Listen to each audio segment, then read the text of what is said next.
Welcome everybody to Indivisible Text Ledge Live.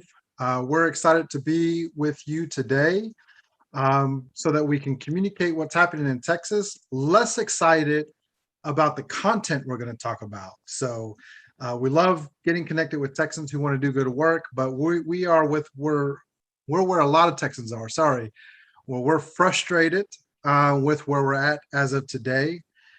We have a lot of work ahead of us. So we want to really talk about what these past two suppression sessions have been like, what our experience has been like with them, what the impacts are for Texans, and what we need to do leading up to the November 2022 midterm elections. And so joining me are two amazing people that help do work within the Indivisible Text Ledge organization, but also have different roles. So we have Gil Ramos with Indivisible Austin. Gil, how are you doing today? Thank you, Alex. I am doing well. And the special sessions, I think, are putting a fire into the progressive base. And thank you, GOP, for lighting that fire. And we have Giorgio, also does work with Indivisible Text Ledge, but is a member of Indivisible Rosedale Huddle as well. Georgia, how are you doing today? I'm doing okay. The second, as COVID raged, I couldn't go down for the second session. The first session, we were there until the walkout, which was about the beginning of it. So it was really, for me, a pretty distressing time. I just kept up with the calls to action and making phone calls and stuff, but maybe they've gone too far now. Maybe that's the redeeming thing of it is that you give them too much power, they get drunk and then they fall down. But in general, I'm pretty disgusted over the whole thing. Definitely. I think that's a sentiment that a lot of us have after this back-to-back suppression sessions. So just to kind of take a step back for folks, we're going to kind of walk through what these last couple of months have been. On my screen, in my Zoom box of this panel, you'll see the logo of Indivisible Text Ledge, but you also see a little black ribbon. The reason that black ribbon is there is because after the end of the general session, Texans, advocates, organizers were worn out because of the amount of attacks that were happening on our rights within the regular session. And some of it, they were successful with passing laws to negatively impact our rights, but a lot of it we were able to stop, thankfully. One major one that was stopped was the voter suppression bill, as well as other bills attacking trans students and in other areas. We're able to do some good things for public education with the ESSER funds and things like that. So the feeling at the end of the regular session was like, wow, we need to take a moment to reflect. We need to really kind of, if this feels like a bit of mourning around the kind of aggressive, just not holding back at all from the Republican leaders and legislators around trying to completely change Texas. And so there was a visual at the governor's mansion to kind of culminate this feeling for folks. And so, since then, it has felt appropriate to keep that black ribbon signifying the attack on our rights since the end of the general session, because it really hasn't stopped. And what we saw with the announcement of the first general session, which ended up not being a huge break after the end of the regular session, was an agenda from Governor Abbott that was pretty full, attacking rights of Texans even more. So when y'all heard that first special session announcement, what was y'all's initial thought after the sprint/marathon of the regular session? My thoughts went back to when I lived in the Rio Grande Valley between 61 and 74, there was so much voter suppression going on there, so much racism. I knew that 90% of the valley was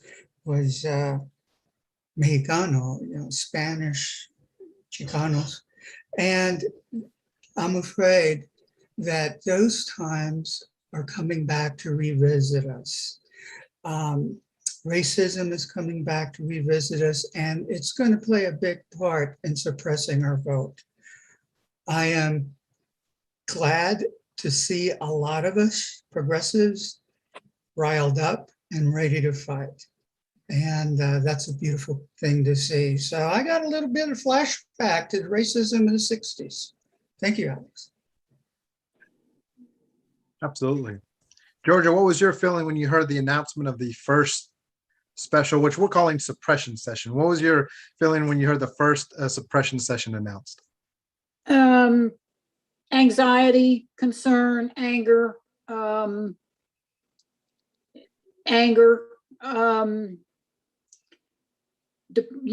just that we are absolutely going in the wrong way.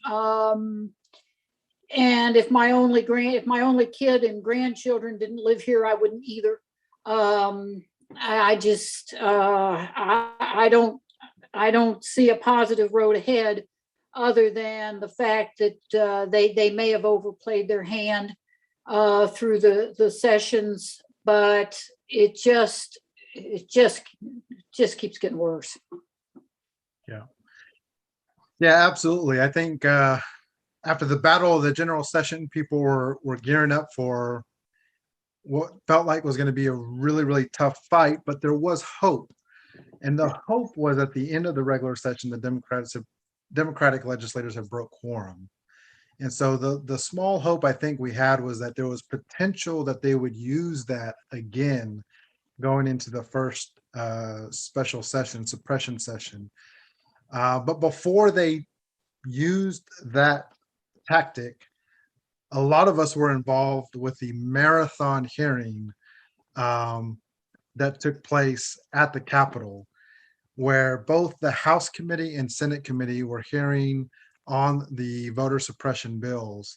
And so we were there Saturday all day, and the hearing went all the way through Sunday morning till about 7 a.m. And I think the House finally finished voting out that bill by party lines with no amendments, no real conversations really, based on all the testimony they heard, a little bit before 8 a.m. And I remember being there for the entire time. Georgia, I remember seeing you there. We did some photo shoot with signs and things like that. And were you able to stay for both the House and Senate to give testimony? No, I was signed up with the House, but I can't stay that late. I had to get home, so I stayed till I think as late as I could, 4:30, 5 o'clock. But I had to get home. But I did think it was funny because of all the pictures that they showed when they showed the picture of Beto testifying, and Karen Collins, who's got a good 8 years on me, and I'm 71. Was sitting right behind him. So if you look at that picture of Beto while he's testifying, you'll see Karen Collins. And so she was there for at least 24 hours. And she's also got a very long ride home, although I think she's got a house here in Austin. I think she did say that she went back to the house in Austin, but I'm in awe of her, but I can't, I just can't disrupt my husband's schedule, like by staying out all night without him. So I had testimony. I would have run, but I knew that it wasn't going to happen. And the other thing, we got to where it just didn't fucking matter. It just didn't matter. We sat there for, 24 hours and 99.9% people opposed it, and they vote for it. And that's part of what happened to my attitude. It was like, they just don't care. It just doesn't matter. And so, I know maybe it does for a court case, but with this kind of court system that we have, even that is probably not true. So just general disgust. Yo, go ahead. Alex, well, let's not forget that this suppression, these bills that go against social justice, is coming about because Abbott is really responding to wanting to get the vote. And right now he's responding to the criticism that he is getting from other governor hopefuls like Don Huffiness, Alan West. And they are saying, hey man, we are a lot more suppressionist than you are, Abbott. We are a lot more racist. Let's not call it. We're a lot more pro-American than you are. And so that's scaring Abbott. And he is building and building a base by suppressing their bases, his bases rights, and all the other rights. Just want to tell you that the motivation is votes. And he's going to run for president, and more than likely. So just remember, it's about they're motivated because of votes. Yeah, definitely. They're motivated to try to stay in power. And we're getting this across the board with Texas Republicans, really, with maybe some very few exceptions, but that they feel the Trump train is the train to stay on, and that's the path to power and to keep power.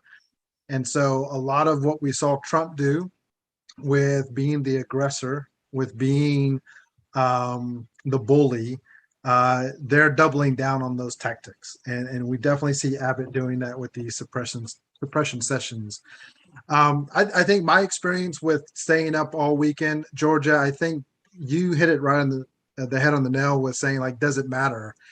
And I think that was clear that weekend that it wasn't going to matter to these Republican legislators and elected officials, that they wanted to push their agenda in no matter what, and nothing was going to stop them from doing that. And so I really think the Democratic legislators felt that same thing when all of their amendments were rejected. Nothing was changed.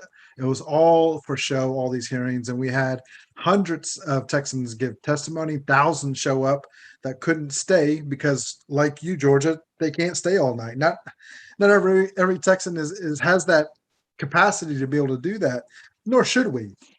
I remember hearing stories, anecdotal stories. This is from family and friends around, this system is jacked up in order for you guys to have to stay 26 hours, 28 hours at the Capitol to be able to give testimony. And they're right. Yeah, it doesn't have to be this way if you want to hear from the people. But if you don't want to hear from the people and you want to do whatever the heck you want to do, well, then it's exactly how it's working. It's working exactly how they want it to. But with that, the Democratic legislators left Texas. The majority that were needed to be able to break quorum took off to Washington, D.C.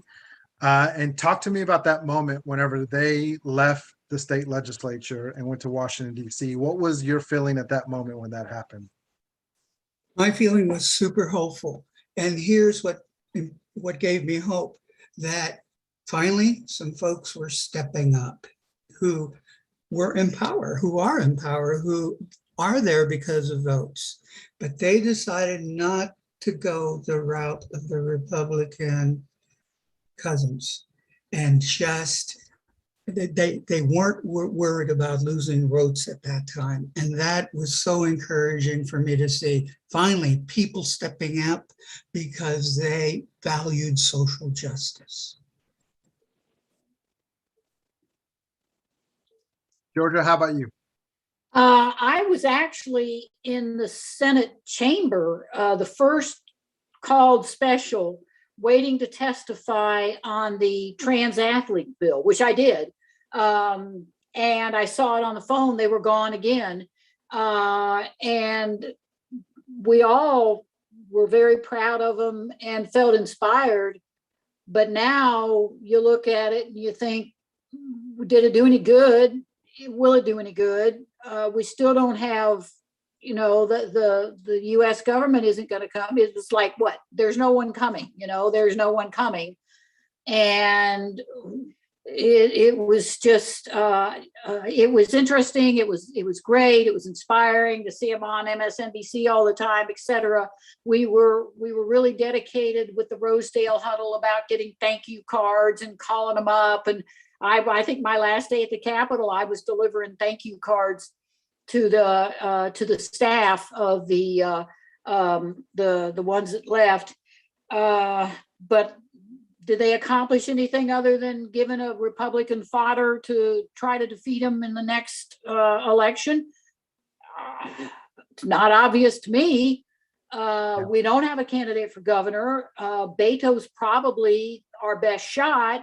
And I don't see where this is going. No, it's an excellent point now looking back at where we're at today. I think, like everyone, we were hopeful, like, whoa, is this going to be the big action that's going to cause, a change in what we're seeing? And going back, I mean, we saw this in 2019, that if we didn't flip the Texas House in 2020, or if we didn't make substantial gains in flipping the Texas House, potentially winning a statewide race in some sorts or whatever, if we didn't show that, then the Republicans were probably going to go back to what we saw in 2017, which was a real harsh legislature. 2019, they kind of took the gas, took their foot off the gas in terms of their aggression, because 12 seats were flipped in the Texas House. There was a lot of gains. Beto came very close to beating Ted Cruz. So 2019, although there was still horrible things that were passed, there were some really good things that ended up passing that were going to help folks, especially with the public education HB3 and a few other things. Medicaid expansion had its first committee vote, things like that. We were seeing momentum going in the direction we were wanting to see. But with 2020 being as I guess, status quo in terms of the outcomes as it was, and I think probably also, I don't know if Trump's loss, escalated things for them. If Trump won, they probably still would have felt emboldened to do this even more. But we saw that the Republicans wanted to go after everything this year during the general session. And if they didn't get in the general session, they were going to go through all these special sessions to try to get it. So yeah, the Texas Democratic legislators leaving was something that could potentially break this cycle and change things. And that the U.S. Congress was going to respond. That was the big hope, because we all know that Congress can pass some legislation that would help offset what Texas is trying to do. And would this be the galvanizing moment? And I think after the first week went by, and then the second week went by, and then the third week went by, everyone started to kind of realize Congress is not going to save us. Not at this moment. They're not going to save us. They still have potential to save us, right? They can pass For the People Act. They can pass the John Lewis Act. They can pass the Women's Reproductive Rights Act, or I forget the exact name, Health Rights Act. They can do a lot of good things, but everything is just stalled in Congress. And there's real concern that maybe they get one thing passed.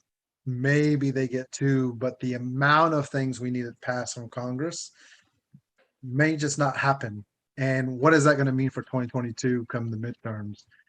Because the amount of what we see are failures in terms of them not able to pass the things that we need them to pass, because Democrats have the trifecta with the presidency, the House, and the Senate on the federal side.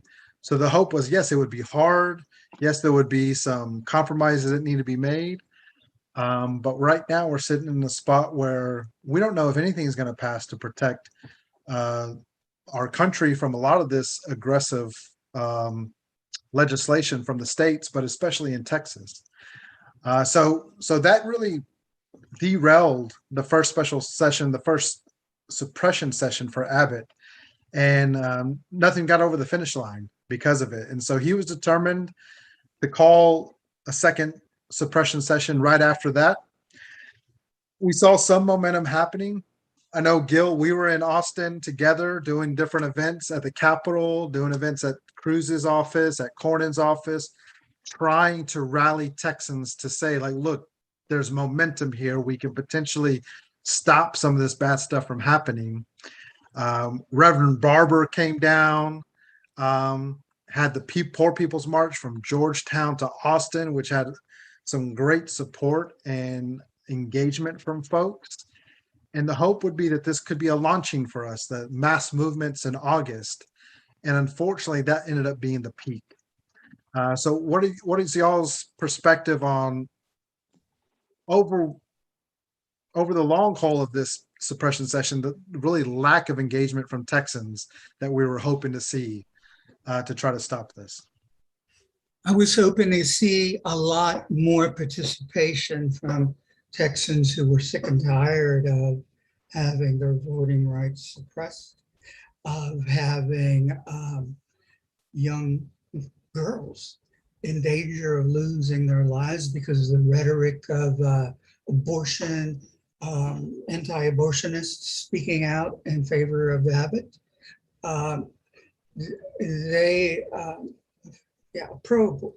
Anti-abortionists. And I was hoping to see more folks. However, the good thing is that we know that the thing we need to do as progressives is double our efforts in reaching out and bringing folks into the fight. I know that Texas, and you guys know too, that Texas is a purple state, man. It can go either way, voting rights wise. However, because of the redistricting that's going on, many progressives are losing the opportunity, and never Trumpers are losing the opportunity to make their voices heard because of the horrible redistricting that has been going on for the last 10 years and hopefully stops this year. I was hoping to see more folks, but now we know that we need to redouble our efforts to bring new folks in, to teach them, to educate new activists, and also to get out there, canvas, deep canvas, phone bank, protest, march. We can do this. I know we are hungry for this. I saw thousands of people come to the Capitol to rally for the John Lewis Act and to rally against the voting suppression bills that were going through Texas's houses. Thousands of people. So we're out there. I'm hopeful. It's definitely good to keep that optimism there, Gil. Georgia, what was your feeling around? Did you get it like there was a sense of a lack of engagement from Texans when we felt like momentum was on our side to try to stop some of this stuff? Well, yes. I was at the Poor People's March, et cetera, and did what I could. But one of our ladies in another group summed it up by saying, well, when Trump got elected, we're retired. We put this is what I do, full time. And I've spent the last 4 years doing this, and we're in worse condition now than we were. But I read a lot of history, and I know that the Holy Roman Empire didn't last forever. And I know that the sun never sets on the British Empire, except it did. And I'm not sure that the United States hasn't reached its apex and is now on the downhill slide. And the only positive thing I have to say about any of that is that I'm 71 and maybe it'll hold it'll hold together as long as I will, maybe not, but I wouldn't want to be younger. But the way they've jacked up with the voting, they'll purge everybody with a Hispanic surname. They'll kick out every mail-in ballot. We're not going to have a decent election in 2022. God knows what it's going to be like. I'm sorry. I've always tried to be an optimistic person, but I'm not sure I see it happening. That doesn't mean I'm going to stop doing anything because I'm retired. What else am I going to do? But I just don't have a good attitude about it. Yeah. Well, no, I love both of y'all's perspectives, right? Seeing the optimistic opportunity of this, but also realizing and feeling the pessimistic side of what's happening. And so I think both of those are very real. It's not that one is more true than the other. There is an optimistic opportunity here for us to respond. But there is some real pessimism in terms of whether that's going to be enough and whether we are going to actually be able to overcome.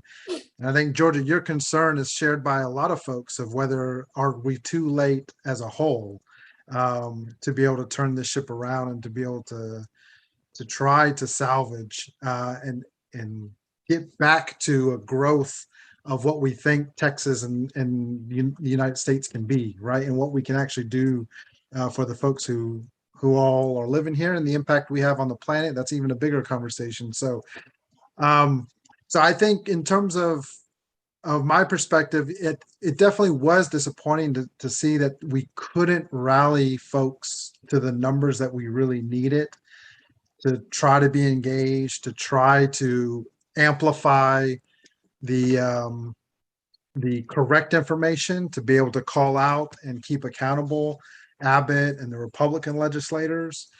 It's not necessary that they would have changed their tune, but at least we could have been able to show and forecast for folks that people are ready to get these people out of office. And I'm not too sure, based on the response we've seen so far, that people are confident that we're going to be able to get to that point to get them out of office. And I think that's one of the indicators that people kind of look at. The other thing that we've got to talk about that, Georgia, you talked about earlier in terms of the second special session is the Delta variant. Is that COVID, with the regular session, we as an organization did not have a whole lot of folks in person because vaccines had not rolled out quite enough to everyone. People were still getting vaccinated. But for the first special session, we did start showing up a little bit more and organizing more in-person stuff.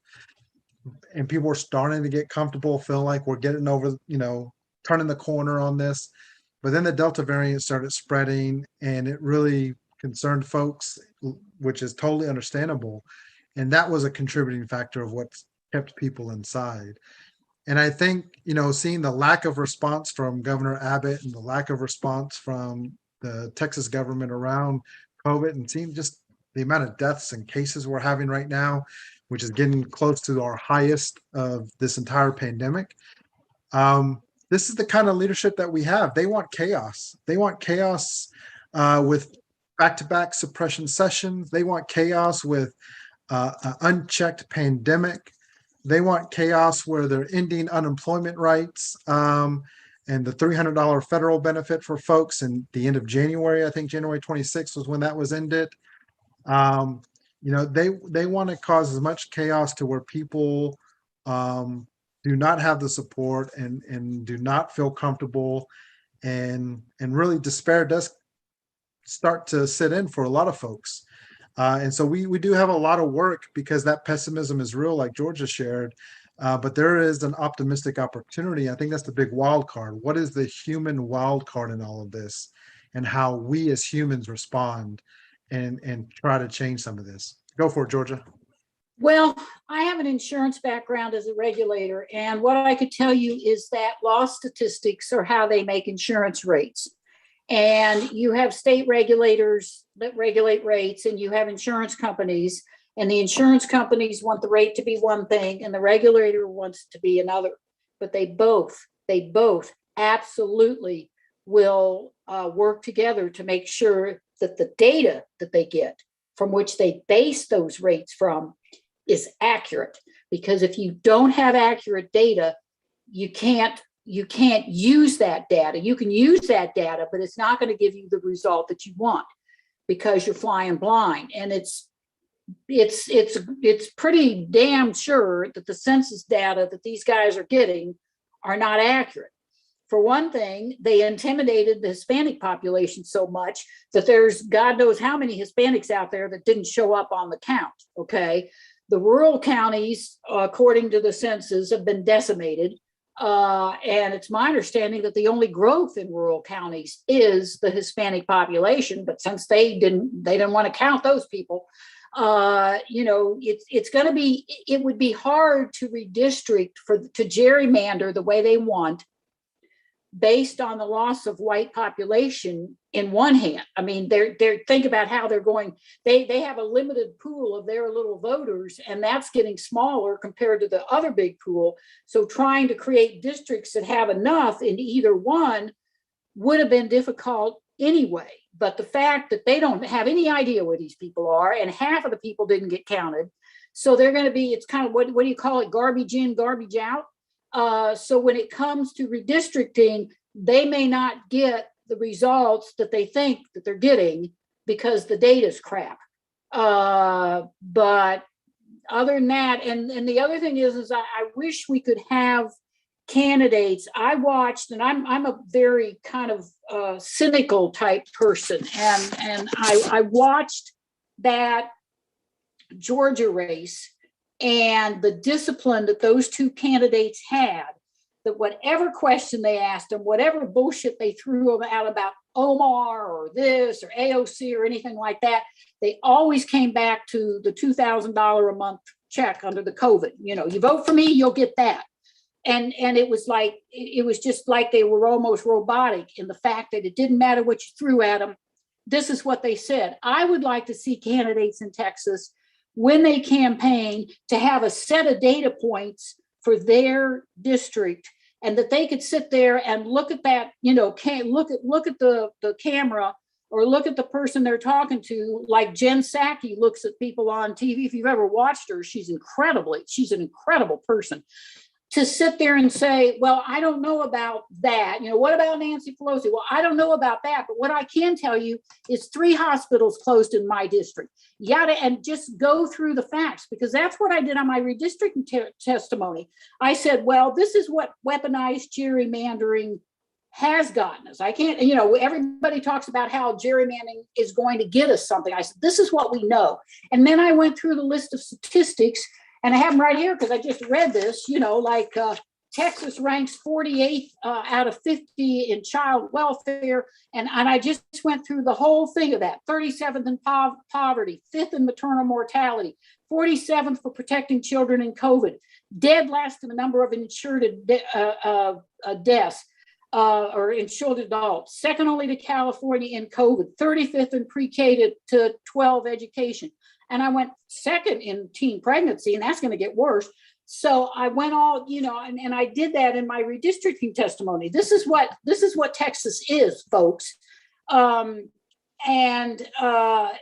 we had candidates from district, you know, from their area, they could just every day, no matter what you ask them, they sit there and go through, well, you know, I don't know about that, but I know that in Greg Abbott's Great Texas Power Failure, my neighbor down the street lost his prize bowl. Or, you know, so you see what I'm talking about, where they just go through the facts that apply to their district, just like robotic and dead on. And instead of getting wrapped up and responding, it seems like Democrats always react, and we never act, and we're never disciplined, and we don't get good candidates. And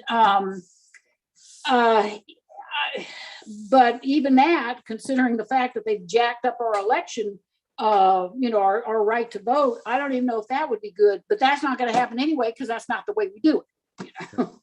So Gail, I see your hand. I'm going to come to you, but I got to say, I think through all that Georgia shared, there was a little optimism that I heard there, because you're right. They may have screwed up the census so bad that however they think they're going to try to gerrymander, it may come back to bite them in terms of where people are actually at. And not only that, the pandemic is still changing so much for folks. The eviction moratoriums you know, has been passed, you know, is no longer in effect, right? The eviction moratorium is what I'm trying to say. So people being evicted is going to continue to happen. Unemployment benefits or extended benefits are about to run out, I think, in September. So they got rid of the federal edition in June, but now the state extension is going to end in September. That's going to cause a lot of movement of folks throughout our state, and we don't know where people are going to land. And people have already been moving like crazy throughout this last year and a half. Right. And so Well, the and the other thing results to of the remember- census and all this stuff, we'll see what impact it ends up making.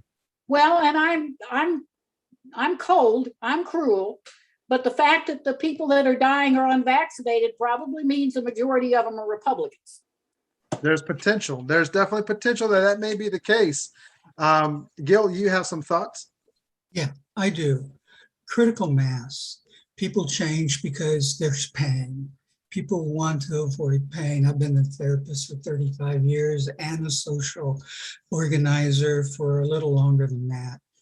Pain motivates folks. Now, I was frankly really surprised that right now there are not a lot more people out there raising their voice against the injustice that's coming from the Texas chambers.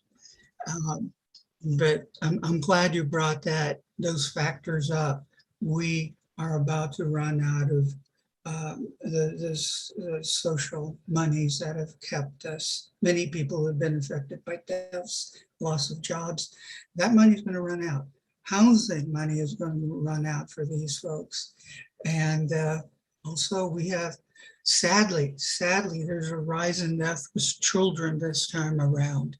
It is horrible. Teachers are dying. And pain is the main motivation. I do not want anyone to suffer, regardless of what party they're at, to suffer because of COVID or because of the injustices. That is horrible. I'm saying that we have a reality to face. Are we going to rise up and address the pain that's coming our way? And are we going to fight amidst that pain? Or are we not? And I'm hoping that a lot of folks join us in the fight. Yeah, absolutely. And I think that's the shift. And so going back to our timeline, second special session gets announced. Democrats are still not at the legislature. Things are still stalled. We end off the first special session with the Poor People's March. There's an end of first special session rally. And there was a hope that there's going to be a lot of this mass movement work to continue to keep this momentum going. But like we said, that ended up being the peak. Another week goes by and nothing's happening in Congress. And then what our folks start to hear and what we start to hear is that the Senate is prioritizing the transportation, not transportation, sorry. The Senate and the US Senate is prioritizing the infrastructure bill. And so they want to try to do something about the infrastructure bill before they go on break and not the voting rights legislation. But our folks are being told, our state legislators are being told that they're going to get it done. That what has happened and what's happening in Texas, they're going to get it done. And I think the combination of those things, as well as pressure within their home districts, started to bring some Democratic legislators back. And we started to see folks come in, and day by day, we started getting closer and closer to quorum. Now, there's still that argument about whether they had quorum when they announced they had quorum. There was still some concern about that. But once that happened, folks started coming back. And, the language we heard from Democratic legislators is that they wanted to be here to fight. That now that quorum was established, they wanted to be here to fight, which is a great sentiment. But Georgia, to your point, there was nothing that was going to be done to stop this necessarily, the onslaught of some of the major things that they want to pass. I do want to give a shout out to one of our organizers who does a lot of organizing in other places within Texas, and that's Ash Hall, because Ash was able to announce,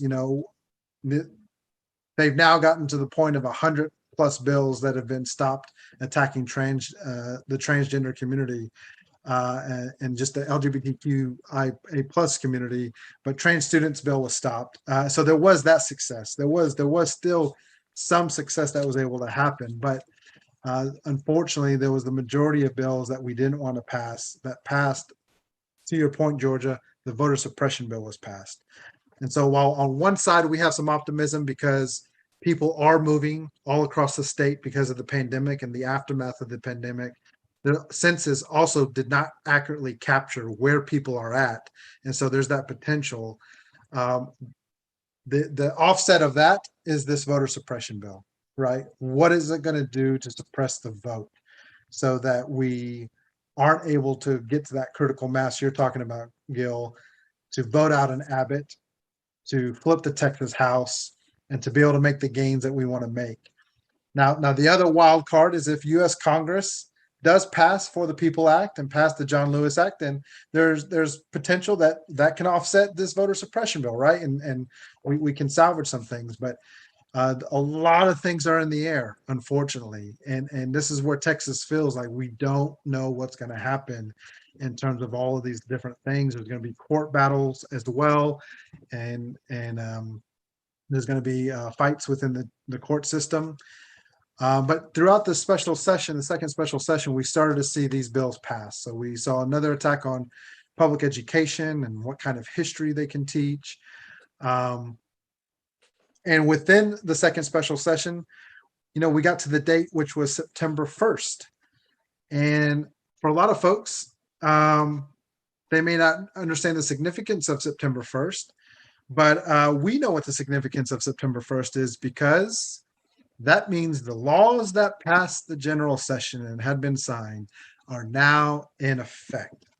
And that brings us to a very dark day. There was 666 new laws that went into effect September 1st. But the one that got the biggest spotlight in the media was the attack on abortion rights and reproductive rights in Texas. And so I'd love to get y'all's perspective on, it feels like things are really starting to come undone after having so much momentum during the summer of stopping this. The snowball starts to take place. Legislation's getting passed during the second suppression session, and September 1st happens. What was y'all's experience and perspective on September 1st and all of the talk that was happening in the media, on social media, in our communities about these bills? I was so disappointed when both chambers elected to put the lives of children 14 to 18 in danger, and to change their lives horribly, because they want 14 to 18-year-olds who get pregnant due to rape and incest to keep their kids. That's what they want. And they just are horrible with Texas children, and also horrible in helping those who teach Texas children. Teachers are dying, kiddos are dying because of this push for GOP non-masking. It is just horrible. My heart is breaking because so many kids and teachers are dying. And my heart is breaking because we seem to be ignoring women, young girls. And some of these people sound like ISIS. They should go and join them for what they're doing to women's rights here in Texas. It is an embarrassment to me that this is happening in Texas. And I feel very, very, very, there's so much compassion going on to me towards kids who are being sexually abused, molested, and raped, and the consequences of that, which could be pregnancy, and the state turning their face away from protecting their bodies. That's me. Thanks, Gil. Georgia, what was your experience on September 1st? It was good to see all the press about the abortion bill, but I don't know if you saw the discussion that I had on the Slack channel is never say women. I mean, they were all on TV talking about how this will affect women. They said never say women, always say women and girls. Never say rape, always say child rape. And just condition yourself. Never say women, always say women and girls, because that changes people's attitude. But we're going to have situations where young girls will die, 12-year-old, 13-year-old rape victims will die of complications of pregnancy, because 12-year-olds, 13-year-old, 11-year-olds may be able to conceive if raped, but they cannot, they usually don't deliver healthy live births. And that's why we're number 5 in maternal mortality, by the way. Maybe maybe businesses will start to notice that they can't recruit people from other states. Maybe. If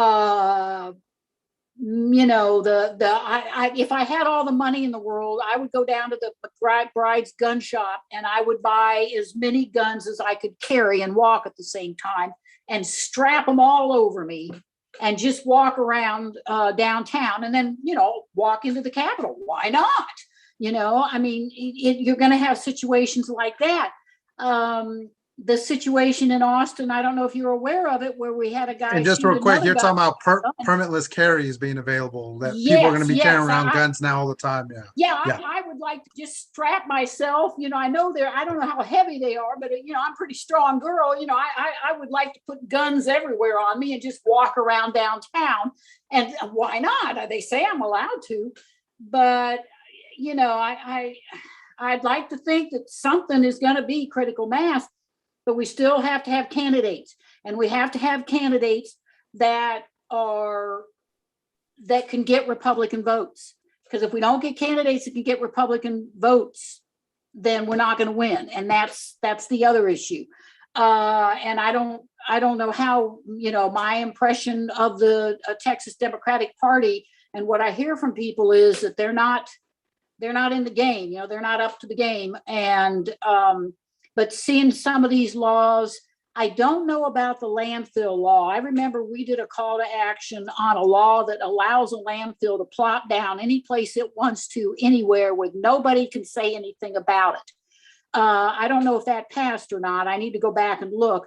But the kind of laws that they passed were so goddamn horrible that, little by little, it'll start affecting people. Again, somebody in a very influential person, when his 14-year-old daughter comes home and says, "Hey, Dad, I'm pregnant," then all of a sudden things might change, but it hasn't yet, and it hadn't yet. And I'm not from here. I'm from Ohio. And again, if my only granddaughters weren't here, I'd be given some serious consideration of cashing in this money pit I'm sitting on, this $1 million I'm sitting on, and getting the hell out. And my neighbors, I'm seeing people in Austin, if they've got someplace else to live, if they've retired and they don't have kids here, or if they've got a kid here and a kid in North Carolina, I'm seeing them going. So I don't know how many school teachers have retired in the last 2 years, but I bet it's a lot. Yep. Go for it, Gil. I grew up in the Rio Grande Valley. I've been there. My family has been there for 5 generations. We went through the Texas Rangers coming over and killing our folks because we were brown or we had Spanish surnames. While I used to go to UT and I would travel down to King Ranch, there were Klan protesters telling wetbacks to go back. I remember my teachers spitting at me and slapping me in elementary school because I spoke Spanish. We were all labeled, for the most part, by white supremacists and people who didn't know better as wetbacks and people who stole and who raped. And we stuck it out in the valley. I don't intend to leave. I don't like what's going on here. I hate it, but I haven't left in 5 generations of my family, and we're going to stick around. And we're going to continue to fight. Yeah. Now, it's definitely, George, I've heard that, definitely both sides of this, that people are really considering whether they need to leave. Is this the place, or people who left Texas who are wanting to come back saying, I'm not going to come back right now, and really impacting those decisions. And Gil, to your point, definitely there's a lot of us in Texas who are saying we're here to continue to try to fight. We're not at that point yet. And I think it's so unfortunate this is the stress that people are kind of feeling. I will tell you, I had a couple of experiences hearing from folks, you know, trying to make light of the situation, but also, you know, semi-serious about it that, you know, we need everyone to make a mass exodus of Texas. You know, the progressives in Texas need to just make a mass exit, or, you know, joking about, well, you know, maybe it is time for Texas to secede and things like that. And I had to push back on some of that, you know, exaggerated kind of language, even making light of it. To your point that, you know, people are having to make tough decisions, and this is not what we need. You know, people are in here to do the work, to continue to fight. This is their homes, this is their communities. To make a decision to leave is not something that people are doing lightly. That's a lot of stress that people are having to think about to do that.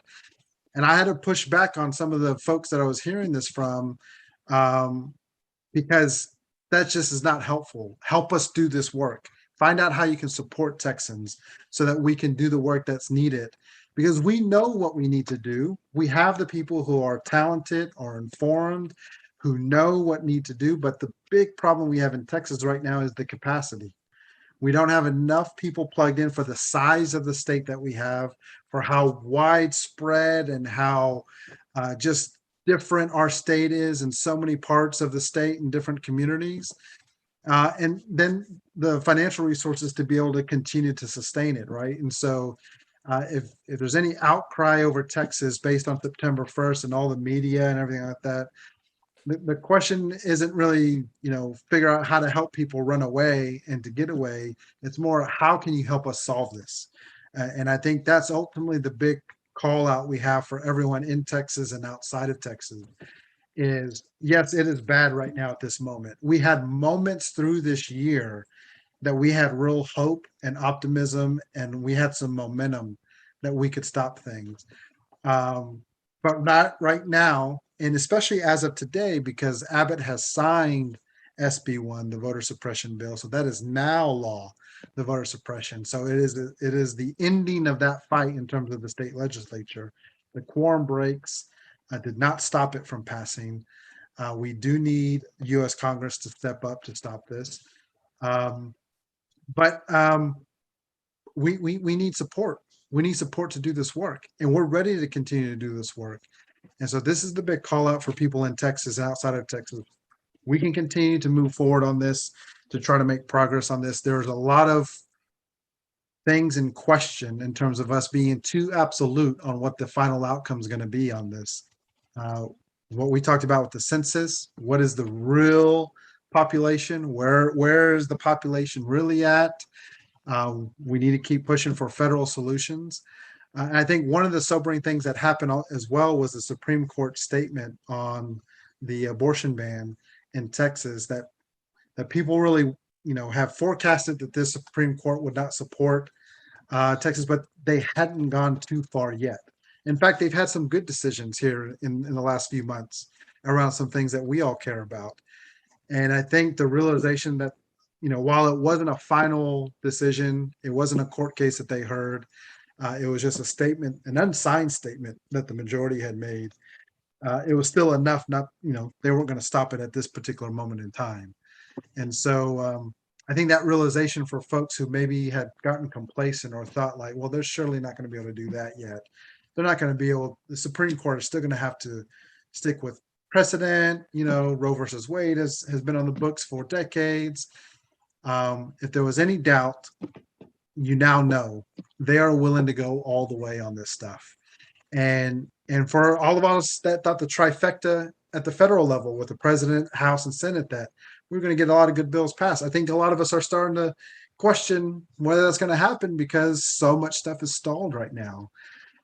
So we have a lot of work to do in order to move Texas forward and move our country forward. So I think the big hope for everyone is to recognize where we're at, take some of that Georgia perspective. We got to be real about it, right, Georgia? We got to be real about where we're at in Texas, and we have to get to work.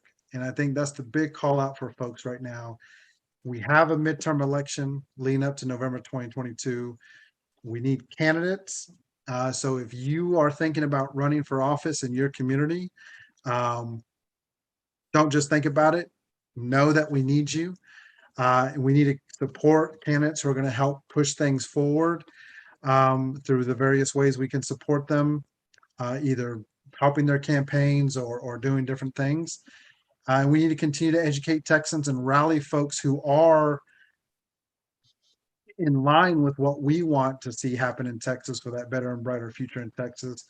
But we need to equip them. We need to get them prepared so that they can take action and be a part of the work. So not the best of spots we're in right now after these two suppression sessions. A lot of frustration, a lot of people feeling exhausted. But hopefully people will take the rest that they need or get the support that they need and understand that we still need you and we need so many more to get plugged in and involved. Well, any final thoughts about these last 2 months that y'all have had or that as we look ahead to November 2022? Any final thoughts? Texas belongs to the people. It belongs to GOP. It belongs to folks in whatever party they belong to. It belongs to Dems. It belongs to just everybody. I don't care about politics. It belongs to all of us. And it's going to be up to us to power what is going to be addressed in the chambers. Government has never made change without the support of the folks. Now, legislation has been passed, laws have been passed, but eventually put them down, the socially unjust laws. And there's a lot of work to be done. I don't want to be Pollyannish about this. There is definitely a lot at stake, and people can die and are dying because of our lack of stepping up. And I am tired of stepping up with not a lot of people, as many people as I want behind me. And so I'm a Texan. I don't have the opportunity to leave, nor the money. Many of us don't. So, hey man, I'm gonna stick around. Come and join us. Georgia, any final thoughts? Well, we'll be here. We love where we live. We're in Central Austin in a beautiful house in a beautiful neighborhood. And again, my kids are here, my grandkids are here. So we're going to be here and I'll be in the fight.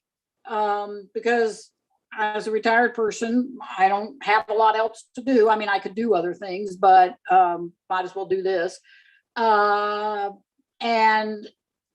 you never know because weird things can happen. So, maybe there is hope. Again, Texas is my adopted home. I'm from Ohio. I still don't understand why people think that I should pay for statues of people who, of the generals who killed my ancestors, but that's another thing. Maybe they've gone too far because that's what usually happens. One or two things happens. They go too far and it tips back, or they go too far and take us all the way down. Everybody seems to think that the economic outlook in Texas is always bright. The future is always bright. And living in Austin, I've seen booms and busts and booms and busts. And I think we're coming up to another bust. And again, I don't know what's going to happen. Weird things happen. Unexpected things happen. So because that's true, I'll be continuing the fight. But we got some dark days behind us and some dark days ahead of us, I'm afraid. Yep, absolutely. And to your point, Georgia, those talking points that we need as Texans, we unfortunately, I want to say unfortunate because of the reasons why we have them, but we're blessed with a lot of those. So we have an electric grid that failed, right? and can fail again. And so that absolutely is something that people need to keep pushing on, both in advocacy as well as the upcoming election. We have, as Gil, you mentioned, students and teachers dying. There's been a whole fight across the state of Texas, once again, because Governor Abbott trying to give an executive order banning mask mandates. And so we've seen our hospitals filled up. We've seen some counties and leaders take action, other counties and leaders not take action. And this is costing us right now with, getting to the point to be the largest spike of cases and deaths within Texas during this pandemic. So there's that talking point around the lives that have been lost, the impact on education, and the impact on the teacher workforce and everything. The healthcare fight is directly tied to that as well. The lack of healthcare in terms of hospitals, in terms of coverage, in terms of all sorts of things, and on and on. And we still have a planet that is heating up more and more and becoming more and more unsafe. And so we have a lot on our side to really push for and to keep accountable. We just need to continue to make that happen and continue to push for those things.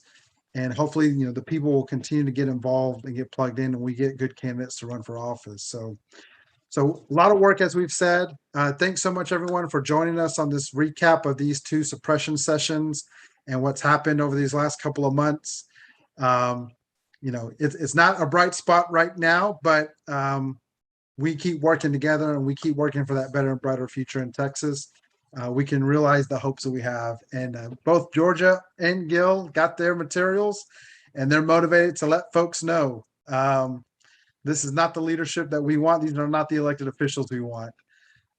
So thanks, everyone. Thanks, Georgia and Gil, for your thoughts and all the amazing work you do.